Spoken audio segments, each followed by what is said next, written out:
Hello. I thought, at the very last minute, being on the boat already, the P&O boat, Dover Cali, that I would do a short Paris video. It's people seem to be terrified of going to Paris. I don't really know why. It's no big deal, just like any other big city.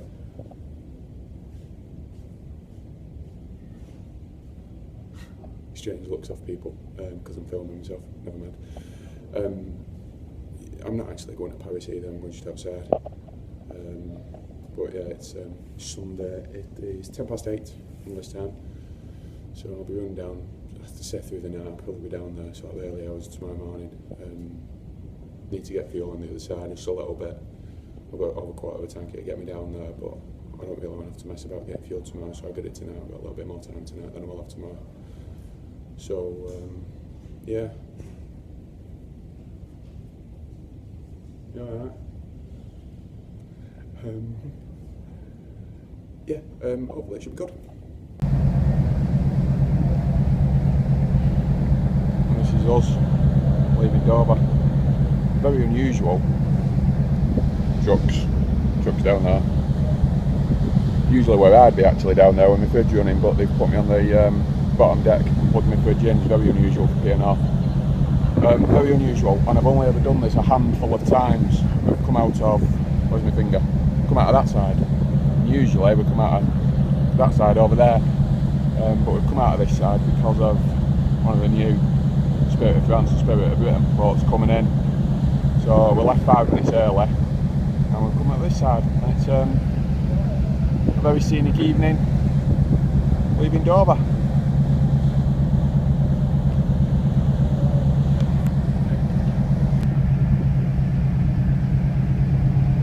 Us just making our final approach into the port of Calais. That's a little, I think it's the harbour pilot following us in there. If my phone will focus. Doesn't handle scenery very well, my phone. There you go. Yeah, he's I'm sure it's the harbour pilot following us in.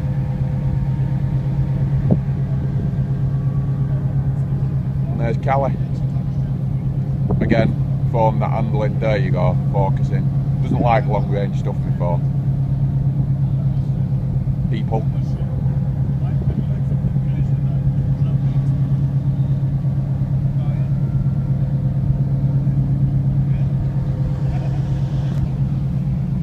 And yeah, should be in about. Should be in about. Just have a quick look where we are. Should be in about 15 minutes, 10 minutes, something like that. Get downstairs and go down the dunes, the AS24 in the dunes, and get a bit of diesel, and then down to Paris, or the area of Paris anyway. I think the place I'm going to is actually just around the corner from Disneyland. So I'll get down there tonight. I know I can park there as well, so I'll get down there tonight and book off, and then start. Nice late start in the morning then. But get it all done tonight. Should be pretty straightforward.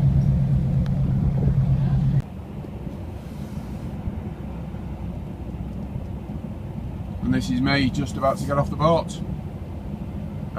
Something that has happened to me a few times before actually, you've got to be very careful of on these short sea crossings, is they're very careful about coming down if they do want your fridge plugging in, rather than putting it on the top deck and leaving it running. But when you come back down at the end of the crossing, they very rarely, in my experience anyway, other people may disagree, but they very rarely come and unplug your fridge for you. You have to do it yourself. So you just need to be very cautious that you don't forget, because driving off with the fridge plugged in will be disastrous and would probably cost your company quite a lot of money, because they would find some way of blaming you for it. So yeah, just have to be a little bit cautious there. He made such a big deal of plugging the fridge in as well, and wanted to check the polarity and all that sort of business like it was a fridge built in the 80s. Yeah, but didn't seem bothered that I might have driven off with the power supply still plugged in, a 415 volt power supply plugged into the fridge. Driving off with that plugged in doesn't seem to be an issue on P&O. There you go. This is Calais. Lovely and quiet again. Nice and quiet in Dover as well, booking in and getting on the ferry.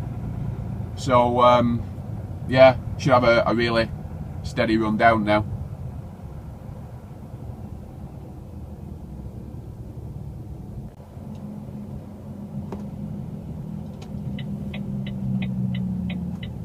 just in Cali now.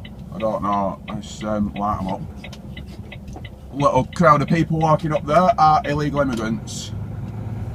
This T-junction that I've just turned at, there's a lot in the field here as well. You can't see them, they're really well hidden. One's got a stripy jumper on though, so he's not very well camouflaged. That T-junction there is notorious for immigrants. What will happen is you will drive up there, come to the T-junction to turn, and you either stop to look both ways and see if it's safe to pull out, and they will run up behind the trailer and either climb in, climb on, or climb under. Or as you turn, you'll get a couple walk out in the road in front of you, and they will very, very slowly saunter across the road in front of you to make you slow right down or stop. And as you're thinking, what are these two doing? Get out of the way. They've got a load of their mates climbing all over your trailer. So you need to be extremely cautious all around here, really. Last couple of years, they seem to be few and far between. But recently, it's the last couple of months, I've seen more and more and more again. It's getting like it used to be. So just stay on your toes, really, is all I can suggest. Do all your checks, fill all your paperwork in, seal the trailer, dot all your I's, cross all your T's. You used to be able to park all along here as well, and they've very recently stopped it all. So, oh dear. The AS24's gone. I didn't know that. It's a good job. Well, I suppose it's not the end of the world if I was desperate for fuel because there's another one just up the road, but I didn't know they'd dug all the AS24 up there, so I've wasted my time really coming this way. Never mind, I'll kick off towards Paris and fuel up somewhere else. I'm not desperate for fuel. I'll probably get down and back actually. Have a think about it.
Okay, after some very serious deliberation, I decided to come into the AS24 at Roy, which is on the A1, junction 12 off the A1, and get some fuel. And typically, me being inattentive, I've picked the van pump, which is very slow. And what I should do really is shut that off, get a receipt for the diesel I've had, and put myself on a truck pump, but I haven't. I've used the extra time that this is taking to put some fuel in to make myself a brew because I'm feeling a bit tired, and a bit of a wipe behind the truck as well. It's midnight. I've still got realistically, I've still probably got another couple of hours to do tonight, and then say park up, have 9 off and run in. I'm tipping and reloading in the same place as well, back for the UK, so it's a pretty straightforward job. Something else as well, typical of AS24 pumps is this: they don't have the latch. Well, they have the latch, but they don't have the pins in the trigger. Pretty much all AS24 pumps are the same. So I always use my side cutters. I have these for cutting seals off trailers and stuff like that. But yeah, AS24 for some reason don't seem to want you to put the latch on and leave the pump unattended. So they take the pins out of all the triggers. So I always, like I say, my side cutters fit in there really well. wedge the trigger open. I don't know why they do it, it's silly, but they do, so just something to be aware of.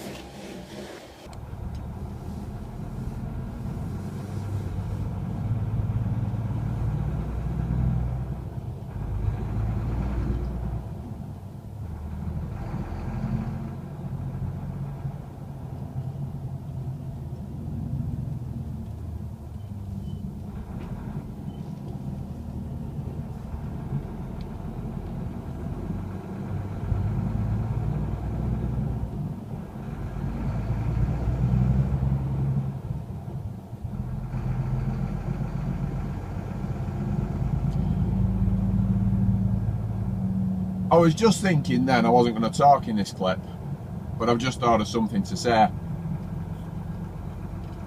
I wasn't going to get my map out and show you the route down to Paris, but there are actually two ways you can go to Paris from Calais.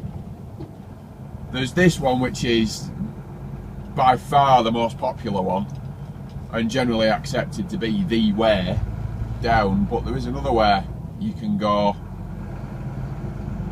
which is a way I do use sometimes. I didn't even consider it until about a second before I started talking. Then it just popped into my head that I could have gone the other way. It makes no difference. Well, actually, it would have made a difference. With where I want to go, this is the way to go, really. Thinking out loud now. But yeah, there is another way you can go to Paris.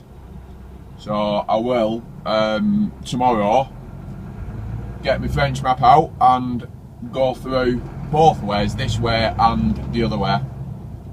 But at the minute I'm just obviously following the signs for Paris, and Paris is signposted as soon as you come out of Calais. It's really well signposted, so there's no issue.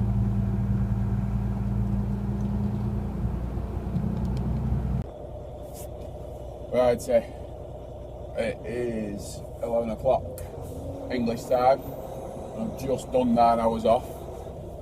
I'm just going to get myself down this Frenchman. The perils of driving a right-hand drive abroad. But never mind. Yeah, and I'm only a couple of minutes. I'm not even a couple of minutes. I'm a minute. I'm about a minute away from my delivery, so I'm going to whip round there and see what they say. It's normally very busy in there. You can be in there anything up to at least a couple of hours, but I'm hoping for a bit of good luck today.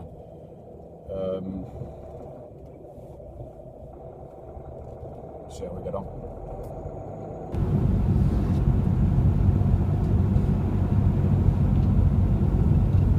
So I am eventually loaded, tipped and loaded. Tipped really quickly, like within 30 minutes of getting there I was empty, and then I sat there for 3.5 hours on a bay waiting to get loaded, which is about normal for there. And I'm back on I am not going around the ring road, the peripherique, for no other reason other than that it's not really the way to go to the place I wanted to go to. It's not that I'm deliberately avoiding it.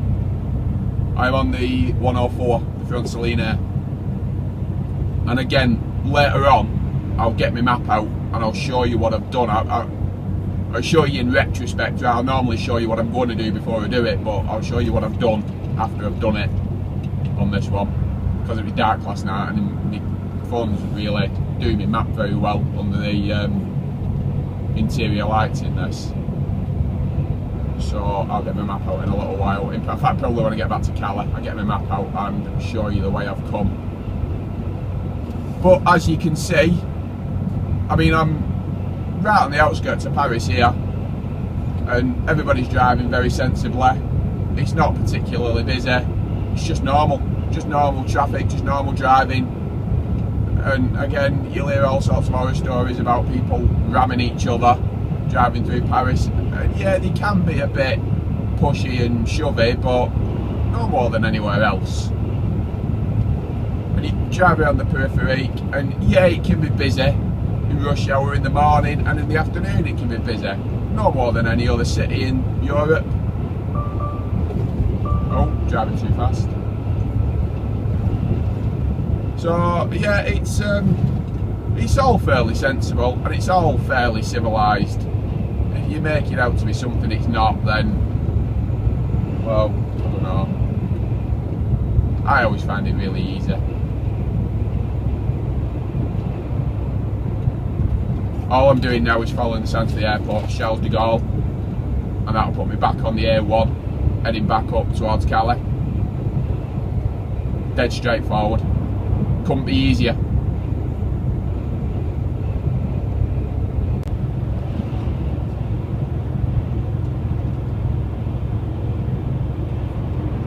Still coming around the 104, still following the signs of Charles de Gaulle really.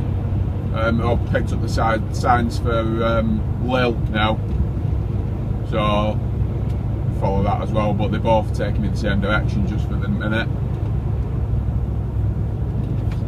And again, I just wanted to show you that, you know, everybody's sort of driving pretty sensibly really. It does get a little bit more frantic in rush hour, especially if you go around the Périphérique, but again, no more than any other city, no more than driving around Milan or Rome. You know, you get on the RDA around Rome at rush hour and it's manic and everybody's leaning out the window shouting at each other. It's just normal.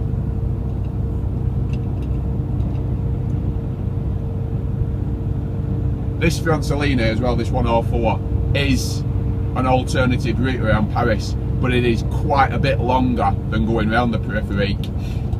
Some people swear by it, I'm not so sure. It's about half an hour long. If you get a clear run around here compared to a clear run around the Périphérique, this way is about half an hour longer if you're going to the other side of Paris. And it also gets extremely busy because you're not the only person in the world that knows it avoids the Paris ring road, so everybody goes for it, and it's 50-50 really. Oh, hang on, here we go.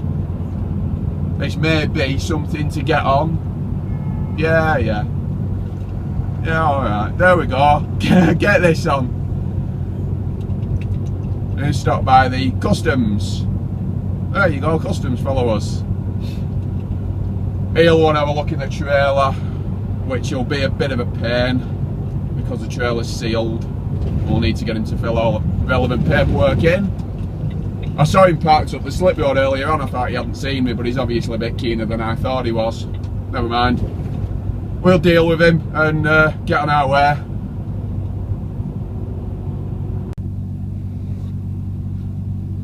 Short and sweet that was. Just pulled me off the motorway. He's had a quick look at my paperwork. I think because it's a relatively local company I've loaded at, and they seem to know the company as well. So yeah, there he goes. I've only been here, I've not even registered a minute here, so that'll do. Get myself going again, and no broken seal on the trailer, so no paperwork to fill in and explanations to be made and all that kind of thing. So yeah, get going again.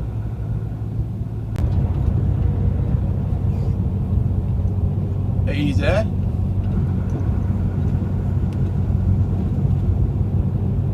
All that happening, and I had the presence of mind to film it as well. And that fella up there who's just lost his tyre has no idea that he's just lost his tyre.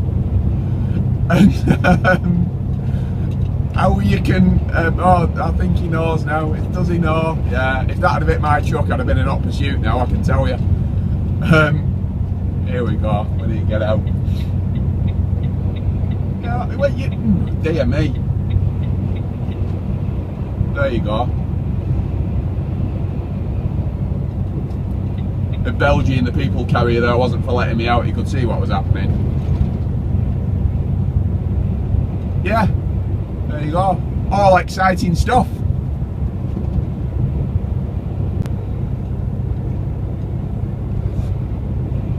Okay, we're back now. Nothing dramatic happening in this one, or there better not be anyway. I've had all the drama I can handle for one day. If you hear people talking about driving to Paris, and they talk about driving under the runways at Charles de Gaulle, this is the section of motorway they're talking about. these bridges are under the taxiways, or some of the taxiways and some of the runways for Charles de Gaulle Airport. And obviously it's a very, very well-known spot among everybody that comes down to Paris. And you come down, coming the other way, obviously coming out, you come down, you come through the tunnels, and not all that far after the tunnels is where you split off in whatever direction you want to go. If you either want to go up the 104 from Saline, which is the way I went, or you want to follow, say you want to go around the periphery to the A10 or to Rungis, you follow the signs for Bordeaux. And probably get asked as well about Rungis. I have been nowhere near the place on this trip. I went past it a few weeks ago going to Clermont-Ferrand, but it's not something we do, it's not something we get involved with. So yeah, it's on the south side of Paris, it's very near the A10 junction, and I have done bits of Rungis in the past, and even that again isn't as daunting as people like to make out it is. It is pretty straightforward. It is just delivering to places that are relatively busy in the dark that are very close together, is the way to describe Rungis. Other than that, there's not a lot to know. So yeah, this is getting to be a very long video. I was only going to make it about 20 minutes long. It's must be 22 minutes now. I'm going to start cutting it short.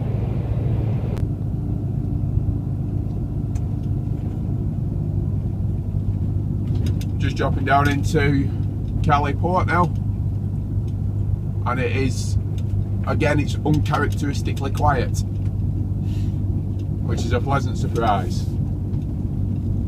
And it's 6:30, and there's a DFDS boat going to Dover, obviously, at 7 o'clock, and I'm going to try and make it. I don't know whether they'll put me on it or not, because I've got to have my fridge running.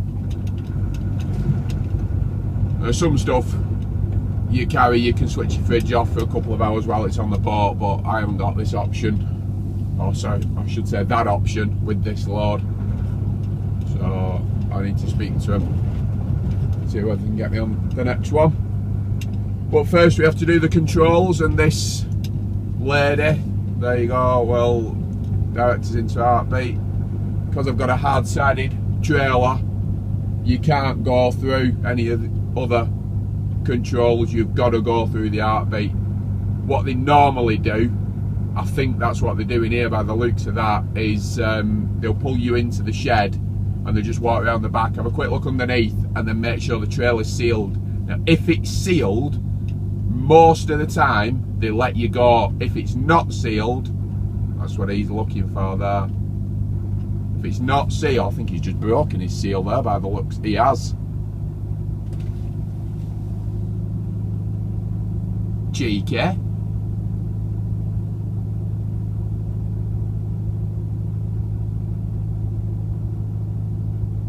He's just broken his seal there.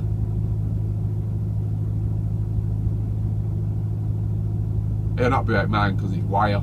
He'll have to cut mine. There's absolutely no reason to break his seal then, at all. Breaking that seal's got nothing to do with him.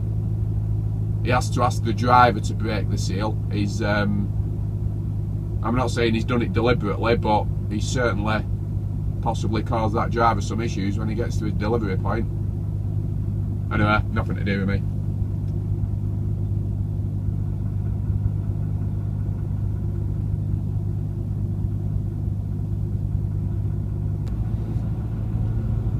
Yeah, he just give me a wave there, and just drive up to the check-in booth. I'm gonna go for DFDS and see what they say. I'm confident they'll get me on with the fridge running, but I'll see what they say. It's easy enough. If they won't, I'll just not check on the ferry here. I'll pull through and go up to the P&O office, which is further up, because you can just walk in the office as well. Further up, you don't actually need to do it at the booth here. Bit of a result here. They've got me on the boat, which is leaving in 25 minutes. So I'll just stop and do my formalities at British Passport Control.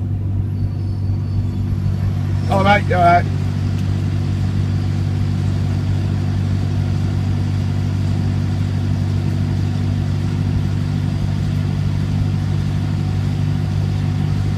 Lovely, cheers. And that's that done. If they hadn't have been able to book me on the next ferry on DFDS, just drive up here, park up on the right here, and the office directly in front of me now is the P&O Ferries office, and just go in there and book on the ferry as you normally would at check-in, really. Oh dear, French are out, and the customs, when they stopped me at Paris, didn't stamp my paperwork to say I'd already been stopped, so I'll most likely get stopped again and probably break the seal and everything I didn't want them to do and they didn't do last time. Do what? Yeah, there we go.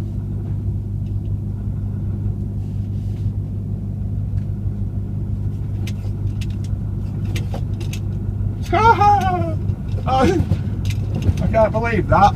It's today must be my lucky day. Let's hope it doesn't wear off before the day finishes. Right, lane 30.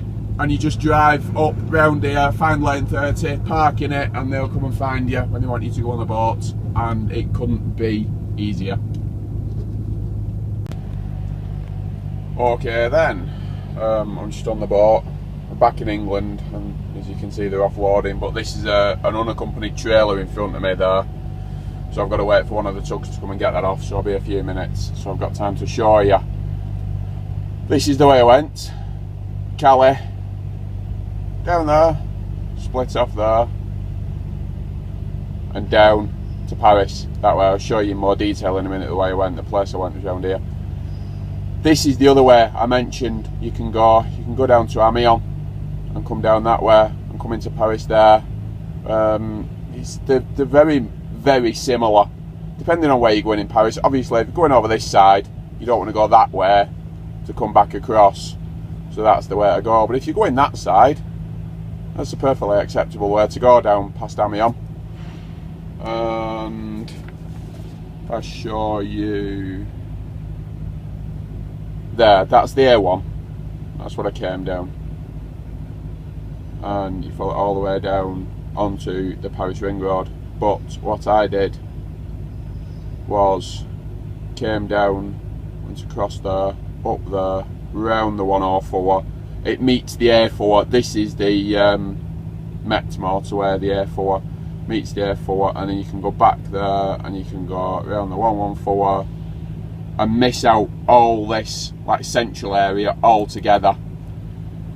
It like I say, it does put a good bit of distance on, but some days it's worth doing and some days it isn't. And it's a fella just come past there pulling his face. I don't know why. Looking directly at me and pulling his face. I must be doing something wrong. I don't know what. Don't know. Anyway, yes, that's it. My short video for Paris, which is now half an hour long, is just about done. So, see you on the next one.